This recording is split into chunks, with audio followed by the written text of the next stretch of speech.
Continuaremos ahora con los trastornos de la velocidad del pensamiento. Esto es bastante simple de comprender en lo formal, pero pesquisarlo cuesta un poquitito más. Existe la velocidad del pensamiento que puede estar normal, aumentada o disminuida. Eso es bastante simple. La taquipsiquia es aquel trastorno de la velocidad del pensamiento en que hay un aumento de la velocidad del pensamiento. Cuando el grado es menor, en general hay conciencia del fenómeno que a veces la persona siente como algo molesto y cansador. Es un aumento en la velocidad sin que exista mayor pérdida en la calidad de las asociaciones. Hay que distinguir la taquipsiquia de la verborrea. Un paciente verborreico es un paciente que habla y al que cuesta mucho interrumpir, cosa que también ocurre con la taquipsiquia. La diferencia es que el paciente verborreico no tiene un aumento en la velocidad del pensamiento, sino que solamente habla mucho. Un grado mayor de aumento de la velocidad del pensamiento es el pensamiento ideofugal, en que está la velocidad del pensamiento mucho más aumentada, al punto que la persona no logra acabar una idea antes de que irrumpa la siguiente en el discurso. Por lo tanto, pareciera que las asociaciones se deterioran porque cuesta comprenderle al paciente. La fuga de ideas es una situación en que hay taquipsiquia extrema, donde hay escasa relación entre el esbozo de una idea y la siguiente. El discurso puede ser incomprensible y en su grado más extremo puede llegar de nuevo a la jergafasia o ensalada de palabras, igual que el pensamiento incoherente y que el pensamiento disgregado. Por lo tanto, cuando hay jergafasia o ensalada de palabras, uno no debe perder de vista que esto pudiera tratarse de cualquiera de las tres opciones. Incoherente, que denota una patología orgánica que afecta el funcionamiento cerebral; severamente disgregado, que implica una patología del tipo de la esquizofrenia; o pensamiento ideofugal extremo, que indica la presencia de un cuadro maníaco.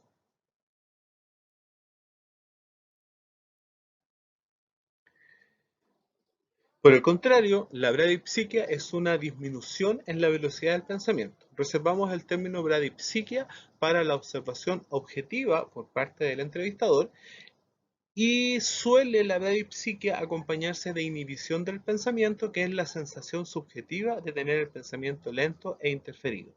Una persona bradipsíquica va a tener en general una latencia de respuesta aumentada, o sea, va a haber un mayor tiempo entre la pregunta o intervención que realiza uno y la respuesta del paciente. Suele acompañarse la bradipsiquia de inhibición psicomotora, de lentitud en los movimientos, y en general el tono de voz va a ser más apagado y el habla va a ser más lenta. Trastornos del control del pensamiento. Voy a explicarles primero lo que son las obsesiones y después ustedes van a entender por qué las obsesiones se clasifican dentro de los trastornos del control del pensamiento. Para comenzar, obviamente no estamos hablando del concepto normal, coloquial, de la palabra obsesión. No estamos hablando de que alguien esté obsesionado con el helado de chocolate o que esté obsesionado con esa persona en particular, ¿ya? Todos nosotros experimentamos intrusiones. Las intrusiones son contenidos mentales que aparecen en el curso del pensamiento sin que uno intente pensar en ellos de manera involuntaria. A todos nos ha pasado que alguna vez de repente nos acordamos de una canción, o de repente tenemos un pensamiento relacionado con un amigo que no vemos hace tiempo, o cualquier cosa por el estilo. Muchas de esas intrusiones pueden tener un valor eh, moral sucio, cochino, ¿ya? Hay intrusiones que pueden ser violentas. Por ejemplo, si yo estoy enojado con alguien, aparecen en mi mente imágenes de yo pegándole violentamente. O hay intrusiones que tienen contenido sexual. Pero en general, uno tiene esas intrusiones y no le asigna mucha importancia, las deja pasar y las intrusiones no molestan en general. Las intrusiones, por definición, son involuntarias. Por definición proceden de mí mismo, no vienen puestas por otro, porque si no sería inserción del pensamiento y sería un fenómeno de tipo delirante. Las obsesiones se caracterizan por ser intrusiones que tienen un contenido absurdo, muchas veces cochino, ¿ya? Un contenido absurdo, por ejemplo, seguir pensando que tengo las manos sucias a pesar de que ya me las lavé suficientemente bien. Absurdo porque el hecho de que yo camine de determinada manera no significa nada en relación con mi orientación sexual. Y sin embargo, la idea persiste, persiste y se repite y se repite. Este contenido absurdo suele generar resistencia. O sea, si yo ya me lavé recién las manos y me sigo pensando que parece que me quedaron sucias, a lo mejor tengo una bacteria, tal vez me puedo enfermar, entonces me las lavo de nuevo mejor por si acaso. No, no tengo que pensar eso porque si lo sigo pensando, eso no es normal, ya me las lavé recién, tengo otras cosas que hacer, no puedo vivir lavándome las manos. Está esta resistencia. Y se acompañan de gran angustia. Entonces, las intrusiones son normales cuando uno las deja pasar y no tiene mayor dificultad con ellas y uno se olvida y no molestan más. Cuando el contenido es muy absurdo, de manera que ocurre la resistencia y genera gran angustia, se llaman obsesiones. En la diapositiva anterior hay que comentar que justamente el problema de las obsesiones es que son intrusiones resistidas. Cuando yo tengo una intrusión, por absurda o sucia, moralmente hablando, que sea, y la dejo pasar y no le asigno importancia y no me angustio, la intrusión se va y no molesta más. En cambio, cuando yo tengo una intrusión que me angustia y por lo tanto ya la resisto y hago muchos esfuerzos por no pensar en ella, justamente el esfuerzo que hago por no pensar en ella es el que me mantiene pensando en ella, paradojalmente o no tan paradojalmente. ¿De acuerdo? Entonces se trata de un trastorno del control del pensamiento porque la persona vivencia que no puede controlar su pensamiento, que no puede evitar pensar cosas que no quiere pensar. Y sin embargo, el problema justamente es que la persona le asigne tanta importancia a controlar su pensamiento y trata de pensar cosas que en realidad, si no tratara de dejar de pensar en ella, podría dejar de pensar en ella tranquilamente. Por eso es que son trastornos del control del pensamiento. Asociado a las obsesiones aparecen las compulsiones. Las compulsiones son actos y por lo tanto se deben clasificar en los trastornos de la psicomotilidad que vamos a ver en unas clases más. Sin embargo, como las compulsiones van tan estrechamente relacionadas a las obsesiones, no puedo evitar mostrarlas acá para que quede clara esa asociación. Las compulsiones son actos imperativos, o sea, lo debo hacer sí o sí, sin opción, que la misma persona percibe como absurdo. O sea, yo me tengo que lavar las manos a pesar de que sé que me la he lavado 30 veces hoy día, sé que tengo la piel irritada, tanto lavarme las manos, sé que me lavé las manos en menos de 10 minutos, pero me las debo lavar igual. Me doy cuenta de que es absurdo y que es exagerado, pero no puedo evitar hacerlo. Por lo tanto, son actos reiterativos que suelen responder a una obsesión que pueden aparecer como rituales obsesivos, como actos muy, muy, muy complejos, que tienen toda una serie de normas y que si no se cumplen exactamente las normas, entonces hay que partir de nuevo de cero y hacerlo todo otra vez. Se habla del impulso compulsivo, que está relacionado con actos agresivos, sexuales o vergonzosos, y que es la sensación intensa de estar a punto de hacerlo, con incluso en la mente apareciendo imágenes angustiosas de la realización del acto. Entonces, eh, algunos ejemplos, ya les dije lo del lavado de manos, que ya lo hice tantas veces que es absurdo. Los rituales obsesivos, había un paciente que tenía la eh, idea obsesiva de que se le había roto el celular y entonces él miraba su celular a cada momento para ver que efectivamente no estuviera roto y no estaba roto. Entonces, uno podría preguntarse qué tan importante es que esté roto el celular, pero lo miraba y lo miraba y lo volvía a mirar y lo volvía a mirar.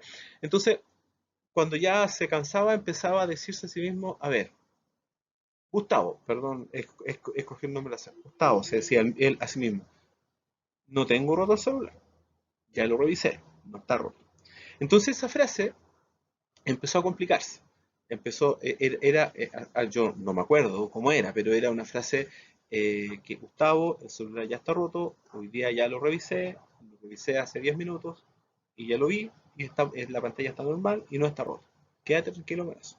Entonces, esta frase empezó a complicarse y en el momento en que yo evalué al paciente, el paciente tenía una frase que yo la copié él me la dictó, yo la copié en la ficha y ocupaba como 6 o 7 líneas, un párrafo largo, digamos, que él tenía que decir, y si lo lograba decir bien, entonces se quedaba tranquilo por harto rato. Sin embargo, evidentemente que se podía equivocar. A veces terminaba de decir el párrafo y parece que me equivoqué. O si no estaba diciendo el párrafo y había algún ruido en la casa o algún ruido afuera, o simplemente él cambiaba alguna parte de su cuerpo de posición y entonces a lo mejor me equivoqué y tenía que volver atrás y repetirlo y repetirlo y repetirlo. Entonces ahora ya no era revisar la pantalla del celular, sino que era decir esto y esto se convirtió en una especie de rito que tenía que ser exactamente igual y obviamente que no lo lograba nunca. Impulsos compulsivos, tuvimos un paciente que era profesor y que era un profesor heterosexual, que hacía clases de física en un colegio y que tenía las ideas obsesivas de que él tal vez podría llegar a tocar el trasero a uno de sus alumnos.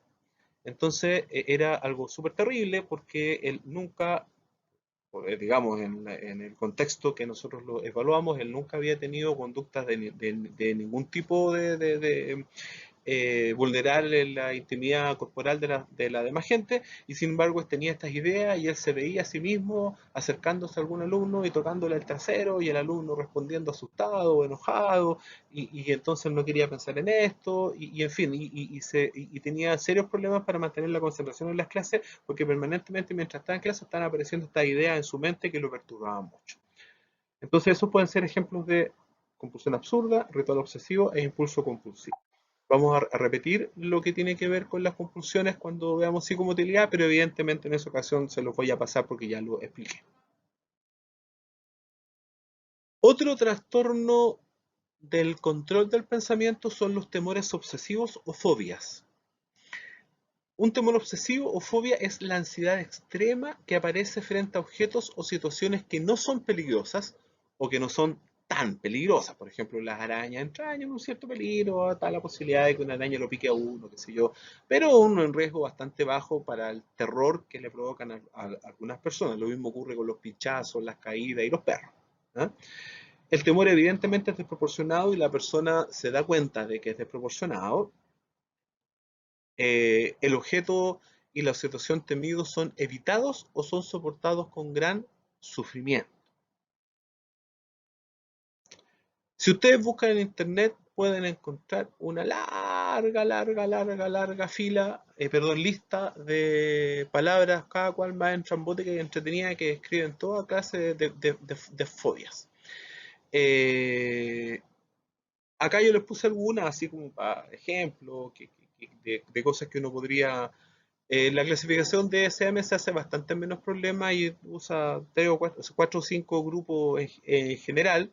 Eh, yo les sugiero que describan, la persona tiene fobia al atragantamiento o tiene fobia a las arañas y ya con eso estamos al otro lado. No se necesita tanto detalle de tanta palabra. Los trastornos del lenguaje. Obviamente los médicos, incluso los psiquiatras, no tenemos acceso al pensamiento, solo tenemos acceso al lenguaje. La mayor parte de las alteraciones del lenguaje son de origen neurológico. Tenemos acá una amplia colección de afasias, alexias, agrafias y toda clase de cosas que tienen también interés neurológico. En psiquiatría evaluamos algunas cosas como la variedad del léxico, una persona que tenga un nivel intelectual y de educación, después vamos a ver esto con detalle, va a poder manejar una amplia variedad de palabras contra una persona que pueda tener limitaciones intelectuales y de educación que va a manejar un vocabulario mucho más restringido. Importa también la fluidez del lenguaje, la capacidad de la persona para elaborar un discurso, y esas dos cosas tienen bastante relevancia a la hora de estimar el nivel de inteligencia del sujeto.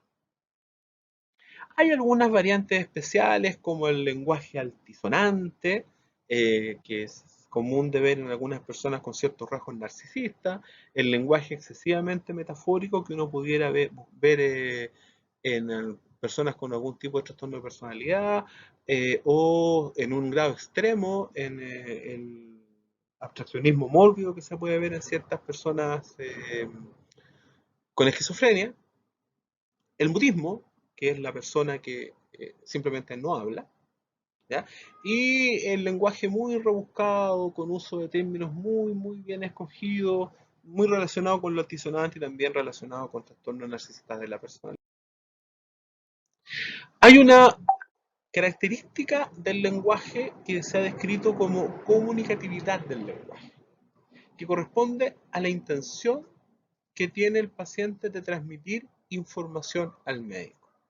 La comunicatividad del lenguaje solo se puede evaluar en una relación de entrevista, no la podemos evaluar, por ejemplo, en una conversación coloquial o en un escrito con finalidades artísticas, como un poema, por ejemplo. Y se describen a este respecto tres variantes. El lenguaje notificativo, que sería el lenguaje normal, denota un esfuerzo que hace el paciente para ser comprendido por el médico más allá de la mera transmisión de información. Requiere un paciente que esté presente en la entrevista, que esté interesado, que esté esforzándose, que se retroalimente en la expresión del médico si está siendo comprendido o no, que busque nuevas maneras de explicar, que conteste las preguntas adecuadamente. En el otro extremo tenemos el lenguaje indicativo, que es un subtipo del lenguaje comunicativo en que el paciente tiene una escasa producción verbal. El lenguaje comunicativo significa que la persona simplemente comunica lo experimentado sin preocuparse en realidad de que el paciente comprenda y tome nota de lo que se le dijo. Lo dice de manera simple, sin entrar en mayor detalle. Clásicamente uno puede observar que el paciente dice alguna afirmación absolutamente insólita y sin dar ninguna información que permita comprender. ¿De acuerdo?